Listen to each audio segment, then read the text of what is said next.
పురాణాల్లో ఉండే పాత్రలన్నీ అవలోడనం చేసుకుని ఆ మహానుభావుడు పౌరాణిక పాత్రలను నటించాడు. తత్వవేత్తల పాత్రలు పోతులూరి వీరబ్రహ్మేంద్ర స్వామి గారి పాత్ర ఎలా నటించాడు? నా భూతో నా భవిష్యతి, మరొకడు చెయ్యలేడు అన్నట్టుగానే నటించాడు ఆయన.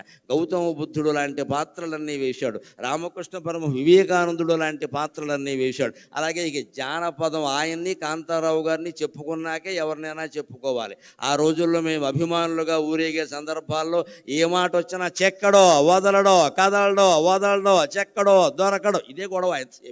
అన్నీ ఆయన సినిమాలే, మా భాష నిండా ఆ సినిమాలే ఖచ్చితంగా. చెక్కడు దొరకడు కదలడు వదలడు అన్నీ గులీబా కావడి కథ అన్నీ ఇంకా మొత్తం జానపద చిత్రాలు, రాజులకు సంబంధించిన చిత్రాలన్నింటిలోనూ ఆయనే మహారాజుగా, సేవకుడు దగ్గర నుంచి మహారాజు వరకు అన్ని పాత్రలు వేశారు. సంఘశ్రేష్ఠ సాంఘిక పాత్రల్లో కూడా తక్కువ తినలేదండి ఆయన.